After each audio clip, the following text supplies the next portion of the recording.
at its core, this is a data business, and not a data business from a like iBuyer, we're going to try to make some like algorithmic decision on what we think the market's going to do, but a data business based off on how can we use the existing data to make our business better. It's almost like supply chain data or like an internal ERP approach. Um, and at its core, like it basically begins when we acquire a home.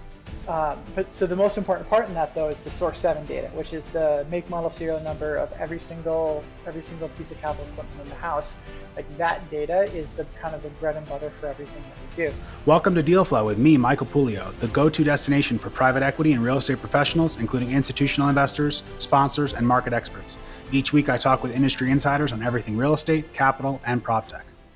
Today we're thrilled to have Sean O'Dowd, managing partner of Scholastic Capital, join us. Sean has carved a niche in the real estate investing realm by strategically focusing on single-family homes within top-tier school districts. Since co-founding Scholastic Capital in 2020, he's leveraged his deep knowledge from his private equity background to significantly impact the family housing market, providing value to both residents and investors alike. Under his leadership, Scholastic Capital has thrived by targeting properties that promise both quality living and robust investment returns. Sean, thank you for joining us today. Yeah, thanks for having me. I'm excited for it. Yeah, great. Well, I know I just gave you a little bit of a mouthful of an intro there, but I'd love to hear it from your own words. If you could just kind of give me a little bit about your background and what you're focused on today. Yeah, for sure. I mean, very high level. I am the son of a teacher and moved a ton while growing up. I moved 22 times before I went to college. So I got into the real estate was something I was interested in kind of from the beginning because I was looking for a new home to live with the family every year. And then with my mom being a teacher, kind of noticed early on, I was like, oh, no matter where we live, there's a really good school district in that area. Everybody knows that school district. Everybody's trying to get their kids into the school district. This is kind of an interesting universal human thing. So I had the idea for a while, went to college. I was in Wharton's undergrad program, and then I worked in big consulting for a while, and then smaller consulting for a while, but most of my work was private equity focused, typically like pre-work diligence or post-deal value creation work. And during that time was basically investing on the side, my own capital under the thesis, which is Scholastic Capital now, of, hey, if you buy a really good home in a highly desirable, highly demanded school district, you've got a lot of tenant demand. And if you also are buying in areas at the same time that is supply constrained, where there's not a lot of rentals, you kind of have this really interesting supply demand characteristics where a lot of demand to be there, no rental supply available. You're basically the only game in town with the highly desirable asset, which is just about the best position you can be. So I was doing that for a while and then got to the point where left, and now it's my full-time job and it's a full-time fund that we're building out here.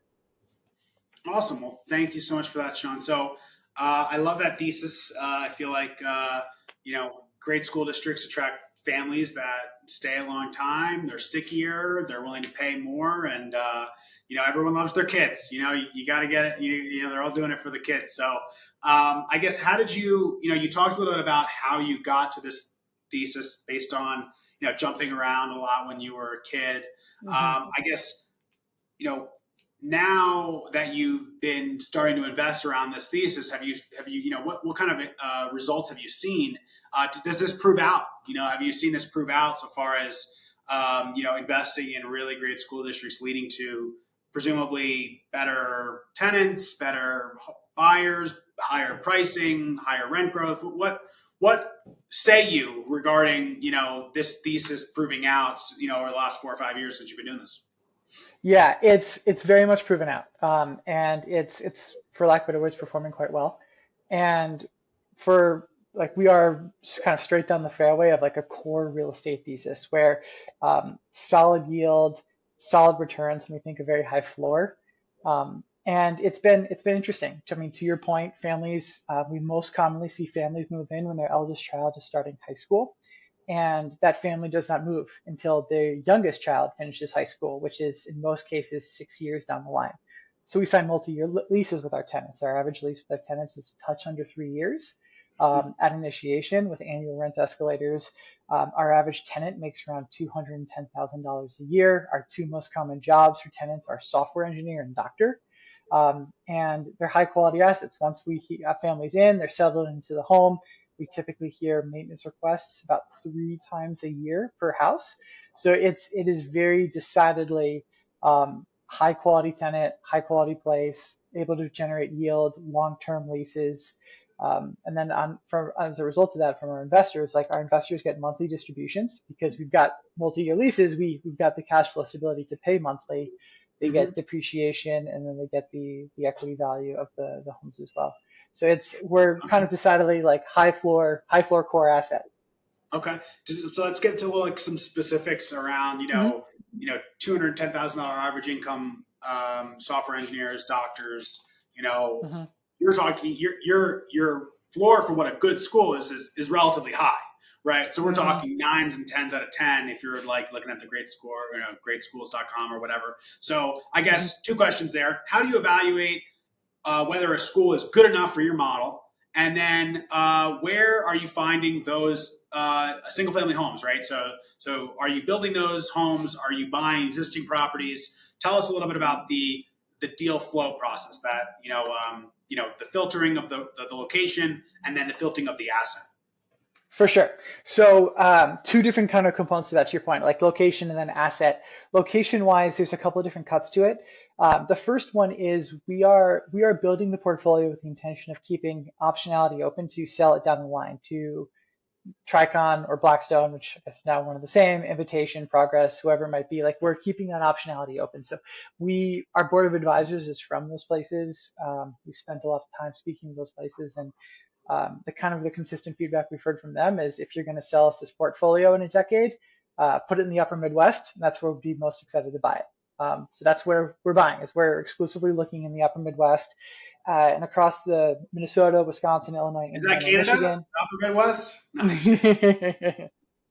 No. Just a touch south. Just a touch south. So lower Canada, upper Midwest. No, I'm just kidding. Go ahead. Well said. So across those 5 states, we've got 37 zip codes that we track and we buy in, and from why those zip codes. So that's why Upper Midwest is the sale. Why those zip codes? Supply and demand characteristics. So we're looking for areas on the school district side, which is our demand driver. We do have to check the great schools because that's what integrates with Zillow. So that's what prospective tenants see. But other things that matter to us is like durability. I want a long-term good school district. I don't want one that's going to fall in the rankings. I want one that's been elite for a long time. And then our actually most predictive data set that we have is we have a data set that shows what % of high school graduates go to Harvard, Princeton, and MIT. And there's like a magic percentage in the threshold where if it's above a certain percent, the graduating class going to those 3 schools, we can charge a higher premium in rent. And then on the supply side, like we're looking for areas that owner occupancy rates are 90% or higher. Typically it's about 60-65%. So it's basically areas where everybody owns their own home, which means there's no rentals available. We're looking for areas that don't have land left, because if it's a really good school district, every single plot of land would already have a house on it. And we're also looking for areas that traditionally have not allowed multifamily development. I mean, you can't knock down a couple houses and lots in a row and build a big multifamily complex, because that would dump a lot of additional rental inventory on, and to your point, screw up our supply demand characteristics. Okay, great. And you're saying, from a tenant or a customer perspective, they're looking at Zillow. That's how they're getting some of their information or most of their information. You're able to obviously pull information from a variety of different sources to find more analytics around what you talked about with the higher, the MIT, elite school cutoffs. I guess are those data sources available to the general public, or is that something that you have to craft yourself or mine, or how do you find the data you need in order to do the work that you need to do? Yeah, it's been all in was about a 1.5-year process to get to the 37 zip codes. And every data set that we use is publicly available. Like we didn't buy any data. However, we did do a lot of cleaning, aggregating, and stitching together from publicly available data sets. For example, the IRS actually has really good data, shockingly. But you can download from the IRS by zip code the number of tax returns that were filed in that zip code.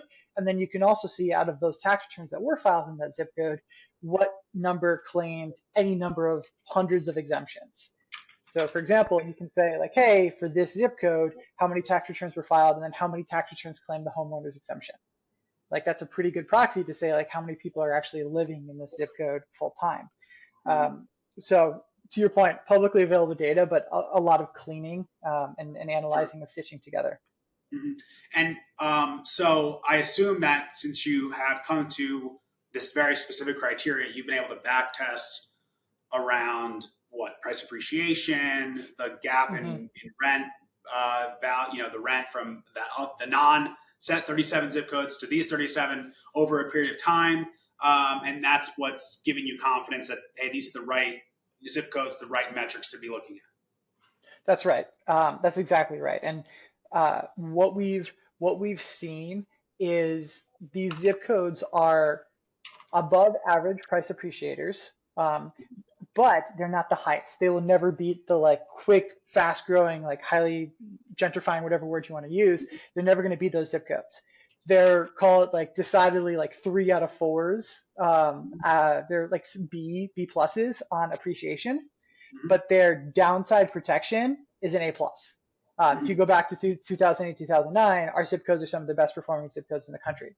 Because even though the market as a whole was going down, and these zip codes sometimes were flat or a smidge down, they were some of the best in the entire country because it's the really good school district. And even if you have people leaving that area, there's always people who want to kind of move up to that highest end zip code, which is why we kind of think of our thesis as, hey, we're a pretty high floor thesis. We're never going to beat the returns of a multifamily development that hits, but like Mm-hmm. our odds of going to zero are much lower because it's if you back test it, it comes out quite strong. Yeah, and you're and people, negative, I guess, household formation, right, is based on job loss. So if you're renting to software engineers and doctors in '08, you're probably not losing any software engineers, and you're probably not losing a lot of doctors, generally speaking, right? As long as you don't have population loss in your area, you're always going to have a doctor's probably not going to lose their job, pretty much no matter, unless they elected to move or something like that. That's right. Yeah. So you talked about your tenants signing 3-year leases. How do you get them to agree to sign a 3-year lease? Uh, I have a second part of that question, but I'm gonna stop there. How do they how do they get comfortable with that sort of thing? Yeah. So the fascinating thing about that was 3-year lease was not intentional. So I was doing this myself, my own money for the first couple of years before turning into a fund. And the intention was years ago, 1-year leases for tenants. The only reason we went with the multi-year lease was because just about everybody was asking for it. And the reason why is everyone's moving in when their kid is a freshman year and starting just freshman year of high school. That's by far our most common tenant. Mm-hmm. They don't want to leave until their child graduates high school. But because there's so few rentals available in these areas, they don't want to sign a 1-year lease and then risk losing their home and then not being able to find something else. They don't want to move in the middle of high school. So in Right. our tenants' eyes, they're like, hey, can I just like, I'm not going to leave until they get the diploma. Can we just wrap this up? Can we do a multi-year lease? And you're like, sure, we're going to want to put annual escalators in there. They're like, fine, that sounds reasonable. And we're like, great, let's do it. So it was actually tenant driven. Okay. Yeah. I had another question, but then your answer, I have a different question. So, these annual escalators, are they fixed? Are they tied to CPI? I would imagine in these last few years, you could be, you know, getting into trouble. Fixed was probably not a big, because that's very common in the commercial space is fixed. Mm-hmm. But if you had done fixed in the last few years, you would have come out not in a great position from a landlord's perspective. What is that? How do you guys think about that? Yeah, so we set them as fixed, and they're typically in the neighborhood of 3 to 5%, but we round it to the nearest 100. We tried it in the past where it's like $3,781, and tenants are like, why? So we do like 3,800, but for Mhm. that reason, it's never exactly perfect because it's always rounded. Okay, and so you basically might fall a little bit behind the rent market, but then you have that opportunity in 3 years, so then you reset to market if the CPI, if rent, not necessarily CPI, but the rent component of CPI moves faster than your fixed component or your fixed escalator. That's right, and we think the like turnover is more expensive than it is often given credit for. I Yeah, mean, there's the like the obvious costs of in the like family. Yeah, exactly. You gotta clean the house. You gotta get marketed. You gotta get a new tenant in there. But the other thing that's interesting too is like if you like plot data regarding like maintenance requests and what that looks like when people first move in, there's a huge spike because they go through everything and they're like, this knob is a little rickety and this, that, whatever. And then once they're stable and they're stabilized, like you don't really hear from the tenants anymore because you've got a good Mhm. home. We buy good homes. Yeah. If even if we have the home in great shape, a tenant who's already in there is going to be like, this knob's rickety, but like I don't care. It's been rickety for 6 months and it's no big deal. When we have a new tenant, it's like we're sending handyman out to go fix that. Mhm. So like we think it's even if we lose $100 top line from where we could be, the savings on the bottom line like actually nets out higher. Sure. Yeah, no, that makes a lot of sense. I mean, just, uh, you know, I, so I, the other question I had that I'm remembering again Yeah, yeah. is you had, so my wife and I, we are from New Jersey. We moved from New Jersey Mm, to Boulder, Colorado. We didn't want to commit to buying a home because we didn't know the area that well. So I would imagine a lot of your avatars, well, potentially are people who are in our similar situation. They're relocating. Do you guys see a lot of that sort of tenant base? Because I had that same concern where I was like, hey, I don't want to have to move across the country and then move again in 12 months. hmm I've got kids. I've got, they're in the schools and all the things that you are looking for. And Boulder's probably not a market that, all the schools are good here.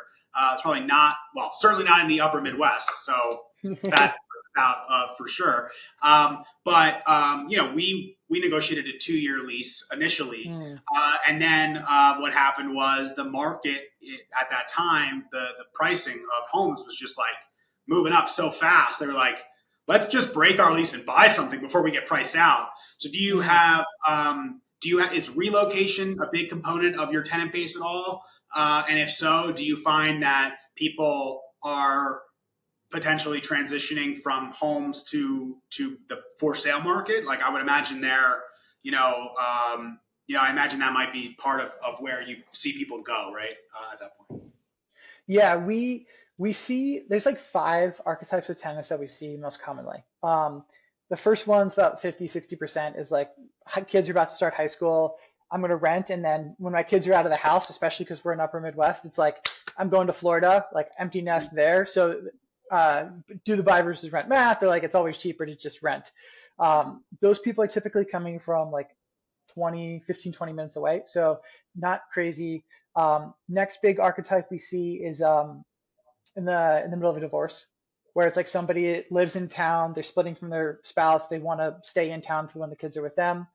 Next archetype is relos, to your point. Next archetype is international assignment, actually. We've got tenants who are like, hey, sent over from Europe for 3 years, don't know the area. They ask all the other VPs at the company where they should go, and they all happen to live in this town. So they're like, all right, I'm going to go rent there too.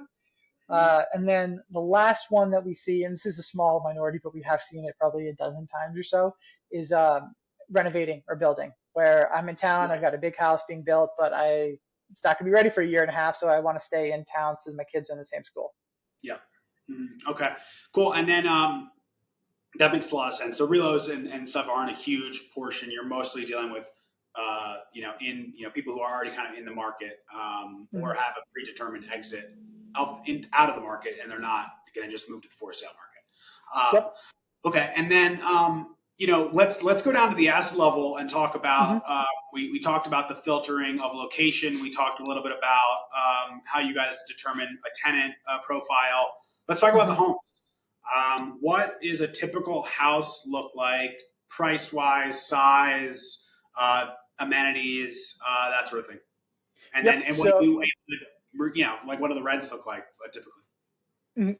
So for us, average home, 3.1 beds, 2.2 baths, 1,760 square feet is the average house in the portfolio now. Average purchase price is 480,571 Okay. on those houses. And from a like how we're getting them buy box, how that works is well, part of it is because we want to maintain the optionality to sell. So we've spent a bunch of time getting the buy box from the bigger guys, so they can just lift and shift. Sure. Um, so we've got 17 different things we're screening on, like minimally 3 bedrooms, minimally 1.5 bath, like has to have a garage, no pools, no solar panels. It's got to be on a street where the speed limit is 25 miles an hour or less. If it's faster than that, it's harder to rent, and the big guys won't want to buy it from us. Mm-hmm. So how we're getting them, we've built custom software that sits on top of the MLS. So every day new homes get dumped in, it gets run through our automatic, like a 3-bed versus a 2-bed is an easy check. That's listing on every Yeah. house. And we've got manual underwriting, and then we have actual numerical underwriting of like, does this thing actually cash flow and yield what we're looking for? With the objective being, we want to have everything we buy, we want it to yield at 6.75 in a base case. I have it actually up on my other screen. And what do you say at 675? Is that, what is that? Is that your Um, gross, or is that your?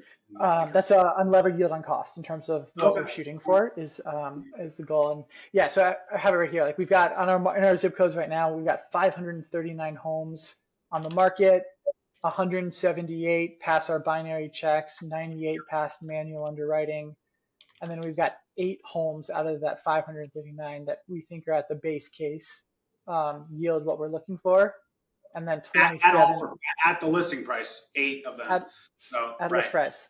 And then Okay. we've got 27 where the high case hits our yield target, which means those are the ones where if you want to negotiate the price, like we think we can probably get there.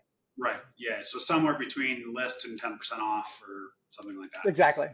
Got it. So it's about 5% of the inventory that you think you have a pretty good shot at, or an excellent shot at. Correct. Okay. Yeah. 1% is like high odds, up to 5% of like possible, depending on how much they want to negotiate. Yeah. And is that a pretty typical, I guess I assume so that funnel also starts from the top, right? So is that 539, relative to 2 years ago, 5 years ago, is that low, high? What does inventory look like? Because that obviously is going to determine your pipeline, which is obviously going to indicate how many houses you can buy. For sure. It's low, but it's low but normal from a seasonality perspective, partially because we're mid-December right now. Yeah. And I mean, these zip codes, they're really school district driven. So during the summer, right now we've got 8 homes at base case. During the summer, any given day, it'll be about 100. So it's a pretty big seasonal swing in these markets. Mm-hmm. And right, so someone's leaving in December. It's probably not for because they want to necessarily. There was some sort of distress of some sort or situation where they have to go or whatever. Especially in December, Exactly. holidays and the whole thing, not just the school year. Mm-hmm. So and I assume when you're 675, that's a nice yield going. That's a going in yield based on what you guys think you can get out of rent? And then is that, kind of walk us through maybe a little bit on your operating expense assumptions. You are operating in a very small geography, so you probably know your expenses pretty darn good or well. Let's cut that out. I said good. Forget that. Don't say that. Gotta make it seem like I speak English well here. Or speak English good. But so we start with revenue or your top line. Mm-hmm. You've got your taxes and insurance. I assume that's pretty easily pegged. But the rest of the line items, how do you guys think about those, and how do you really operate a scattered site portfolio when you think about staffing and things like that? So let's talk a little about the operational piece of it. Yeah, so the operational piece, that's the hardest part of this, and that's the hardest part about scattered site SFR in general, like transparently, like the fact that I had done a lot of like PE, portfolio operations, value creation stuff. Like if I hadn't had that experience, it would be exceptionally difficult to be doing this. At its core, this is a data business, and not a data business from a like iBuyer. We're going to try to make some like algorithmic decision on what we think the market's going to do, but a data business based off on how can we use the existing data to make our business better. It's almost like supply chain data or like an internal ERP approach. And at its core, like it basically begins when we acquire a home, is we need to basically build a data room on each house and then maintain that through the life of the ownership. So when we buy a home, we use a company called Inspectify. They're kind of the gold standard too. It's a lot of the big. There you go. But so the most important part in that though is the source 7 data, which is the make, model, serial number of every single piece of capital equipment in the house. Like that data is the kind of the bread and butter for everything that we do. So maintenance request comes in from tenant 123 Main Street, the furnace is out. Like when we're dispatching out, it's like, hey, okay, you're going out to fix 123 Main Street. You're going to fix the furnace. It's this furnace with this serial number. Here's the last 6 things that have gone wrong with it. This is when it was installed. Based off of that, we are highly confident this is the issue. Bring that part with it. Like, okay, great. Now our one trip resolution rate is really high. Tenants are happy. They're putting a request. It's getting fixed. And then now we can update our data system and keep our data accurate. Because to your point, like the property tax is high because it's good school districts, but it's eminently forecastable. Insurance is fixed for a year and low in these areas. The only really kind of big swing is the maintenance. And as long as you're being sharp on the data, like your forecasting can be smart. It's like, okay, this is the average age of all my capital equipment across all my houses. Like this is a very reasonable guess of what our furnace allocation is going to be this year. Like, okay, we got to make sure we're escrowing for that reasonable furnace allocation each month, each quarter. It's a pretty forecastable business, for lack of a better way to describe it, if you have that data underlying it. Yeah. So what systems do you use to log the SKUs and then track their useful life? Yeah, And so then we use a bunch. So the like input comes from Inspectify, which is really source 7 data. The other input is from Propify, which is the PMS software that we use to actually manage the homes. Like if something was changed, for example, we swap out an AC unit, like that data lives in Propify. And then from like a pure data lake perspective, we use Google Sheets, and then we use a new software called Oyster, which is meant to kind of be like an operating system for the house of like this is what's going on, and then like the system of record for everything that's going on in the house. Okay. And so then you're able to track, each piece of capital that's in the house, its age, its history, and okay, and that's great. And then going back to the purchase side for a second. I guess so. From a contract services perspective, we deal mostly in apartment buildings, so we have some Mm-hmm. similar oversight, but we don't have the same scattered site problems. Mm-hmm. And we can like bulk order the same toilets and have them on site and all that, right? Mm-hmm. The With single, the contract services are on the tenant, I would imagine, built into your lease. So like landscaping, snow, since you're in the Midwest, so you got Mm-hmm. snow, you got landscaping, that sort of thing. Is that all covered by the tenant? Or do you cover it and then bill it back, or how do you guys deal with that sort of reoccurring services? Yeah, so on the snow side of things, we can't do it, unfortunately. Too much risk liability, tenant slip and falls, and insurance company doesn't like it. On the landscaping, we don't do that now. We are exploring an RBP where we do offer that. We haven't made the decision to do that yet, but we are exploring it on the landscaping side. It is a highly requested item from tenants.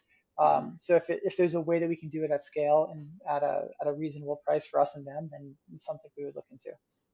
Yeah. It's tough. Landscaping is tough. We've always been, it's like, well, what if we insource that and we buy the trucks and we have the people and we just bounce them. Even with a non-scattered site portfolio, you still have, you got to go around and around. Then like, do you have the right? And then can they start doing snow removal in the other season? And you got to really max it out, and you got to be willing to do the capital costs up front and figure out how to make that work. But and I don't think at the end of the day, it's maybe just an improvement in service. Like I don't think you necessarily like make a lot of money from building it out, because the tenants, they know what it costs. So it's like, well, if it costs you this and you charge twice as much just to make your normal margin, and then they're like, well, I could just go out and talk to this guy, the neighbor who can come and cut my grass for $47, and it's like you're charging me $87. It's like, but it's like, yeah. So, but it's always like every year we're like, well, maybe it's so expensive. These landscapers are hosing us. We're getting killed. And then we look at it and it's like, well, it's not worth the squeeze ultimately. So maybe when we get even bigger. So Going back to that pre-purchase, it sounds like Hmm. you're primarily working on the MLS marketed Hmm. deals. Do you source properties off market, and then that's going to lead into like, do you do any renovations to try to get these properties in service like at a significant level, or are you mostly looking for turnkey with like a small like potential budget just to like turn a property? Like, what's your strategy there? Yeah, so to your point, we do mostly MLS. We do some, or about to start doing some off MLS. Great thing about these areas, the high school is very proud of where their high school graduates are going to college. So every April they publish the list of like, here's everyone and their college acceptance and where they're going. That's basically the target list of everyone who's going to be selling in that neighborhood in the next Mm-hmm. 6+ months, if that's the youngest kid. So we're about to start doing that for this upcoming year. Regarding renovations, we do what we call like strategic value add. So we aren't looking for like significant tear down type work. We'll do like the paint type turns. Um, but because this is a school district focused thesis, like we need to basically be buying and renting during the summer. It doesn't make sense to take on construction risk because if we can't finish in the summer, then the harder to rent it. For us, when we are doing these sorts of projects, like it's a 1.5 bath house and it's got a massive half bath and we think we can throw a shower in there, like we'll do that. That's 2 weeks worth of work and it's going to give us an incremental $400 on the rent. Like we'll do that kind of thing, but we don't want to take on a larger scale renovation project. And is that like built into your like, hey, we won't take on construction that exceeds X% of the purchase price or something like that? Or how do you guys kind of like operationalize the what is a big project? Uh, Time. Time. Okay. So Yeah, and it's a then time each type focused. of project has a timeline, and if it's too long or it's the wrong time of year and you're not finished by a certain date, no good. Exactly. Like we can do like the standard turn type stuff in 48, 72 hours. Like that's easy. Mm-hmm. If it's like, hey, we need to like move some walls and order cabinets and do something more extensive than that, it's like, okay, well now we're starting to get into um, more than a month. And it's like is we've got 4 prime months a year to rent these homes. Like, do we want to give up one of our prime months for that? Like, typically no.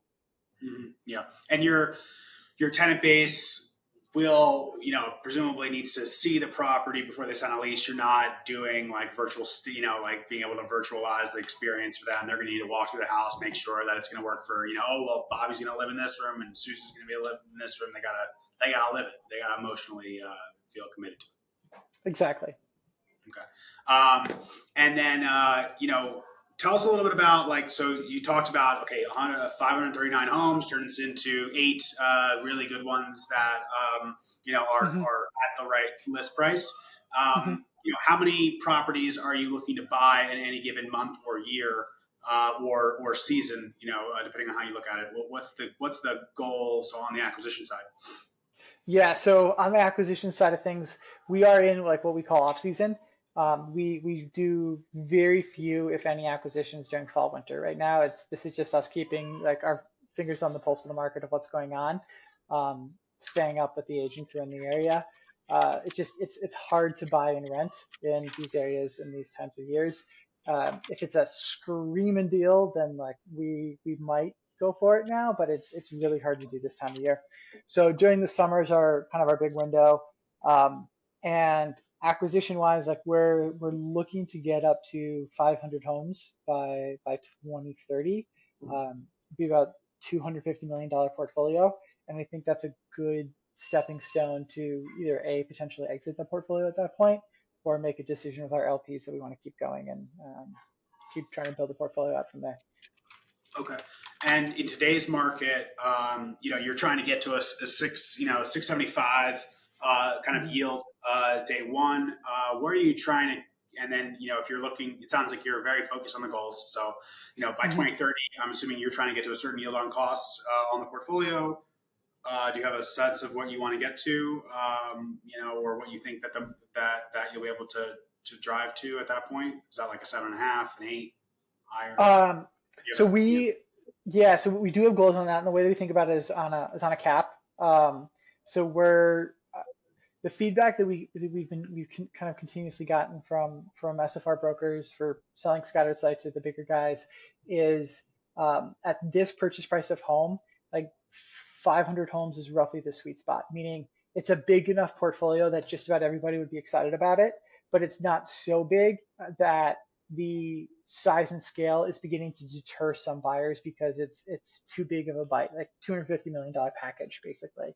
Mhm. So for us, like we want to get to that size and scale, so then we've got the ability and the optionality to then kind of shop it. And for us, like we would want to be looking at it from a cap rate perspective, somewhere in the low fives, like five and a quarter. Mhm. Um, the thing with SFR compared to multifamily is like our cap rates gyrate like way more up and down because there's less big portfolios that trade hands. So like you can call it market cap rates can move pretty dramatically. Um, so for us, when we get there, it may or may not be the right time to sell. So like we are super conservative on debt, and often cases don't use debt because we don't want to force ourselves into a 10-year balloon. Like I want to get to 250 and then sit. And if the market cap rates are six and a quarter at a time, then great. We're going to sit. We're going to keep cash flow. We're going to keep distributing out to our investors. Mhm. If someone's going to put a 525 in front of us because it's 2021 again and people are throwing crazy numbers at SFR portfolios, then we'll sign that LOI. If it's 2021 again, you might be selling it at 4.25. Even Uh, better. Even Better, right? even That's better. another. That's like another multiple right there. So yeah, I was. Yeah, that makes sense. So yeah, you're selling into the market, cap rate, but I would imagine like an unyielded, you're going in at 675, and I assume you expect that your revenue growth is going to exceed your expense growth, so your NOI should improve over time, and Mhm. your yield on costs should be higher than a 675 by 2030. Do you have a target on that end, or is it really just you're more focused on, okay, well, if I could be at a 675 going in, the long term I can't figure out or forecast that well, I'll be okay because I know there's going to be margins of safety between the market and my going in yield. Is that Uh, right? we, I mean, we've got an internal model. Like I know what the numbers and forecasts look like on that. The challenge is like um, we don't want to promise those numbers out to investors because to your point, like it's a forecast, like it could kind of go everywhere. Like part of the reason as well is like we don't forecast a refinance at any point in our future because like I have no clue if rates are going to go up or down or what that would look like. I don't want to promise investors, hey, we're going to refinance in 3 years because like rates might be 15% and we might not be able to. Yeah. So like we do have a If Powell keeps talking, I'm going to be running out of business here at this point. Like 5 years out of control, so it's killing me. But go ahead. Yeah, no, no, totally. I'm with you. So like we do have forecast numbers. Like we do think things are going to look very strong on the unlevered yield on cost side of things.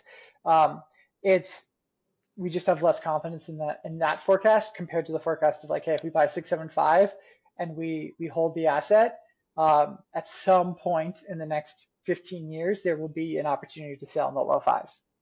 Yeah, yeah, and you're taking advantage of the arbitrage of going from a single $400,000 house to a $250 million portfolio, and you're going to get spread just from that, just from Exactly. doing all that work, right? Like it's hard work, and you're part of a functioning market, right? To help those other players do what they need to do, and you do your thing, which is buy them one at a time, and they buy them 500 at a time. So Hmm. you should get paid for that work. You talked a little bit about debt and then cash, and so maybe talk a little bit about capital structure here. It sounds like you buy some houses in cash, and maybe others you take out some debt. What is your financing strategy? Do you have a line of credit or like some kind of facility, or do you take loans out individually? Tell us a little bit about how you capitalize these deals. Yeah, for sure. So we, for lack of better words, found a bunch of Midwestern banks, credit unions type lenders that bought into the thesis of like, hey, if we buy a really good home in a really good school district, like we're going to find a tenant who's going to pay a good price, and it's probably one of the most liquid real estate assets you can imagine because like it's a home in a good school district. Yep. So those lenders have kind of given us some really, for lack of better words, like awesome terms. Like we exclusively use 30-year fixed debt on the portfolio. We don't use anything shorter than that, and we've got a whole variety of different like a menu of options. We can do individual, we can do cross collateralized. We do have lines if we want to use lines. So it's really kind of market dependent on what we use. Right now in the portfolio, it's 59% LTV, weighted average interest rate is 6.15%. And that's on the 30-year fixed. if rates are above the point where we're yielding, where it would be a negative leverage situation, like we would just buy it in cash and keep it in cash until it made sense to not be in cash. Mhm. Um, the other element to it as well is like going back to like what we are and what we're trying to be. The vast majority of our LPs are using us as their like conservative slug in their alternative investment portfolio. They've got like $1 million in a like multifamily reposition that's going to triple their money or go to zero, and then they got $1 million in us, and we're their like steady Eddie like AT&T stock dividend type play. So we don't want to really lever up too aggressively because it's not in the spirit of what our LPs are looking for. And I also just think SFR is not a good asset class for a high amount of aggressive leverage as well. Like you don't have the ability to pull off a play that you would in say multifamily, where like high leverage can actually make sense to do. Yeah, I would. I don't know if high leverage necessarily makes sense in multifamily either. I mean, I guess it does during some parts of the market if you get in and out of the right spots. I think a lot of people are realizing the hard way that was, high leverage and short term debt can hurt you right Agreed. now. Agreed.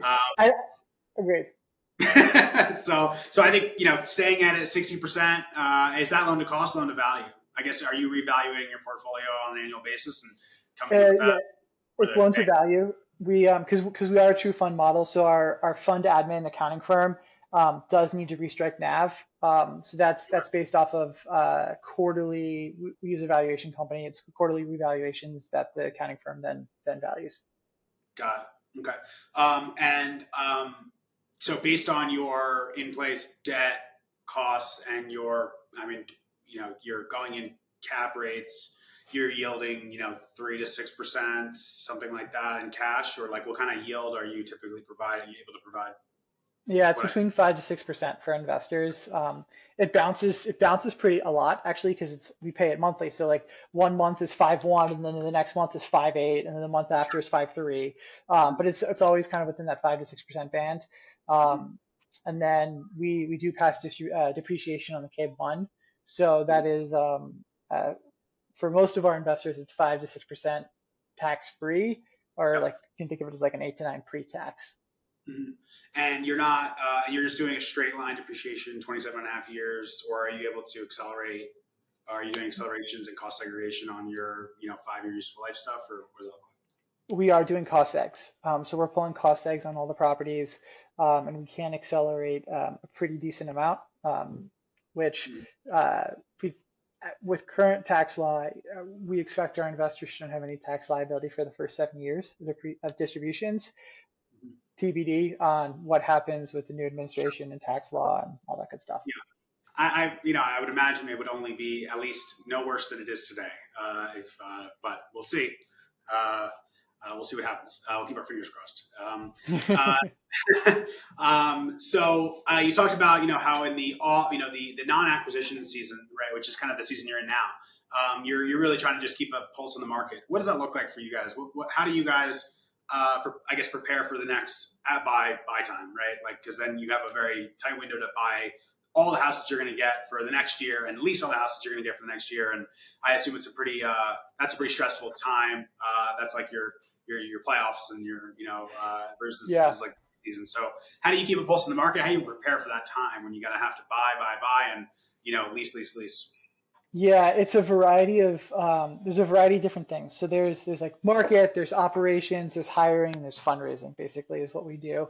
On the market side, we're in our in-house software tool that we built every day of like looking at the markets and getting a good pulse of what's available, what would we buy if we were buying, what do we think it's going to close at, and then retroactively, what does it close at to make sure that we got a great pulse on it. If we think the house is worth 455 and it closes for 450, like okay, you think it's worth 455 and it closes at 490, like we need to get our pulse right. The other thing that's fun is because we only buy in 37 zip codes, each zip code has like 2 agents that control like 80% of the volume. It's like 75 agents. So we can build profiles of those agents, and it's so fun because the agents are very predictable. of like, hey, like this agent always does this, or this agent always overprices this, but underprices that. Like Mhm. we can get sharp on it. So that's one. Operationally, to your point, like that's playoffs. So for us, like we spend a lot of time right now building and refining ops of like what worked, what could be going better, how can we be faster, more efficient, make sure we're storing all the data the right way, getting it to the right people. Like there's a lot of kind of tweaks on the margins on the upside. Hiring, this is the time of year for us to be bringing in new folks to the team. We don't want to bring people in the middle of the summer because it's a disservice to both us and them to be trying to ramp them up over while we're in playoff time. So this is hiring time for us. And then fundraising. We're an evergreen fund, so all of our investors, all of our net new investors who are joining us are joining to the existing portfolio. It's kind of like a private REIT at this point. So like they're buying into an existing portfolio, which is great. Um, but like we don't really have the time to be fundraising and speaking with prospective investors during the fall, or excuse me, during the summer. So like this is our time to get to know people, and people get to know us, and see if it makes sense to work together. Yeah, yeah. And you talked a little about team, bringing team members on. What does your team look like today? And where do you find the most struggles, maybe in hiring or staff? Yeah, so our team right now, we've got three full time, and then our board is six, and they're pretty involved. So th somewhere between 3 and 9, I guess, is what I would call our true head count. Um, Biggest strugglings on hiring. Uh, Or just people generally, just like the people problems. What are your biggest people problems? If you have any, maybe you figured it out. So we definitely haven't figured it out. We are, as you can tell, we're very metric focused. So like all of us have metrics. Those metrics are reported daily. We have what we call the scorecard. It pulls in everybody's metrics from all our different software systems into one thing, and then it's sent to the Slack channel every day at 9 a.m. And it's either red, yellow, or green for everybody's metrics. So it's like it's pretty easy to see like where we're doing well and where we're not, and it makes it. I mean, everybody's got three things at most that they're accountable for. Some of us only have one, some of us have three. So it makes it easy to say like, hey, like you're hitting or you're not, and if you're not, how can we help you get there? And if you're consistently not, then maybe this isn't the right fit for you and for us, and builds accountability. So like that in its core has been kind of like the most valuable thing that we've done from a people perspective. Um, it doesn't it's not for everybody, but we found that the people it is for are like just awesome people. and are you using like EOS or 4DX or something like that to operate? We use EOS. Okay, yeah, we use EOS and as well. So very familiar with the metrics and the Mhm. scorecards and the rocks and the whole setup. So yeah, very. It takes a little while to get traction with that, for lack of a better term, but no plugging Gino, I guess, on this, but I guess I just did, but highly recommend it. So yeah, Mhm. definitely takes a little while, but once you get it going and you can get it all done and have all the functional teams making sense of it and driving and they see the effect that it has, that actually metrics do lead to rock completion and all of that. So Mhm. really good. Mhm. The I guess you had talked about the supply of homes, but your customers are your tenants. So Mhm. um, and we didn't really talk about yet how you attract tenants. I assume it's very there's supply constrained. You've got really you got water in the desert, right? So you're not a hard sell. But I guess maybe talk a little bit about how you attract and find and qualify and place tenants. And then the second part of that question would be, um, do you develop a tenant pool in advance of inventory potentially? Mm. Like, and is that possible so that you can better you already like, hey, I already have 20 people who want a house like this in the area, and I'm always buying the same thing. So in the same way that you're thinking about your back end exit on the portfolio, could you just kind of build a list, your wait list, and then they just know, hey, I want to rent from these guys, and so whenever you have a piece of inventory, it's ready to go day one. It's It's possible. We haven't done a ton of work on that. We honestly probably should. I was on a Chicago like ABC local ABC News whatever like a couple years ago for an interview about us, and like I got like 150 emails from people like within an hour after it airing of like, hey, like would love to try to get into a good school district for my kid. Like, where can I find your homes? And we literally didn't have anything available at the time because we were 100% occupied. Um, so we absolutely could do stuff. We honestly just haven't built it out. But to your point, like it's also been like kind of water in the desert. We haven't really needed to, so that's why it's just kind of fallen down the rock list, for lack of a better way to describe it. Um, Sure. it's definitely something that we can do. Um, what we are doing, because it kind of goes into our underwriting as well, is and our rental pricing is we are very avid users of Zillow. And what I mean by that is uh, over 50% of SFR is rented via Zillow. And what Zillow has is the number of days, it shows metrics for every home, like number of days the home's been on the market, number of contacts, meaning the number of times somebody's clicked, like I'm interested, and then the number of applications. And we are, for lack of better words, scraping all of that every single day for every home in all of our zip codes. Yeah. And it's really useful data because we can say, hey, like in this zip code, there's been 60 people who've reached out for homes in the last week. Like there's a lot of people looking right now in our zip code.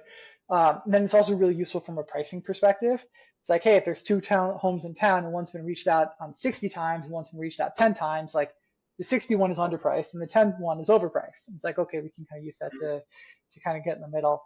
But other than that, like, yeah, we're basically listing the homes on the public market.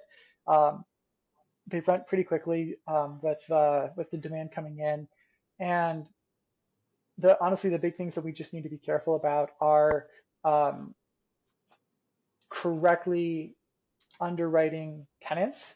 Um, for example, and I've got a one of our advisors actually made this comment to us. Like, if he sees a tenant with an applying saying they work at Google, he's like, I know it's a fake pay stub because none of my tenants work at Google. Like, we actually have tenants who work at Google. So it's difficult because like the fake pay stubs that you can buy online, that prospective tenants buy online, like say Google or Goldman Sachs or things like that, because they're like trying to like make it look like they can very easily afford the apartment.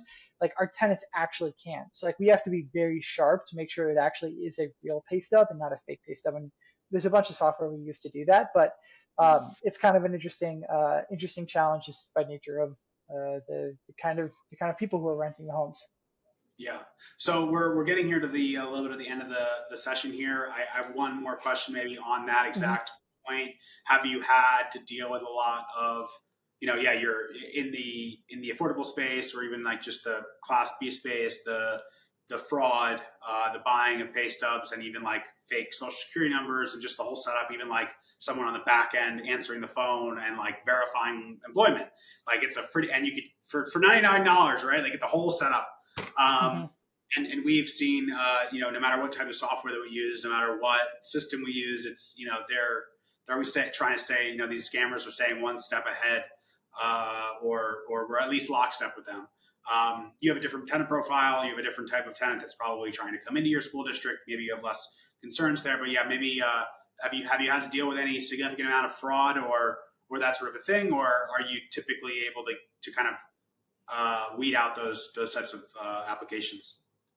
We've seen it a couple times on applications. So we've got kind of like those like true positives. I don't know if we have had like a false positive or where we've like let somebody in and it was fraud. Um, Mhm. we've never had to evict anybody, so maybe not. But to your point, like there's different softwares out there. Like the one that we use, we like a lot, and it's worked pretty well for us. And the reason we like it is it connects to the tenant's bank account. So we can't actually see the tenant's bank account, but it connects in, and it says like, okay, tenant says they work at Google. The software connects to their bank account and says it is actually Google's ADP account that is depositing money into their paycheck for their paycheck each month. And it's like, tenant said they make 20 grand a month, like they are in fact getting 10 grand every 2 weeks from Google into their bank account. Like that alone has been pretty strong, and we have yet to see a way to fake that. I'm sure somebody probably at some point will figure out a way to do so, but to date we haven't come across that issue. What you mind plugging that software? Um, Is it like yeah, let me. okay? Yes, I actually don't know if they've publicly launched it yet. Okay. All right. We'll I keep will it. see. If you see it and then you think of it later, or it's shareable, we'll put it in the show notes because I think that is the missing link. Being able to not just produce pay stubs, not just go to the employer, but go through the software processing or the paycheck processing piece and really verifying on the other side. Because like a phone call could be a random person, right? Like verifying employment. But Mhm. if you can verify the cash back to the source, then that's pretty good, right? Yeah. I guess people could create one bank account, right, and then I'm sure there's some way to game the system, but does someone really there's a lot of low hanging fruit right out there. So do you really want to go after those pieces? So that was great, Sean. I appreciate your time with us.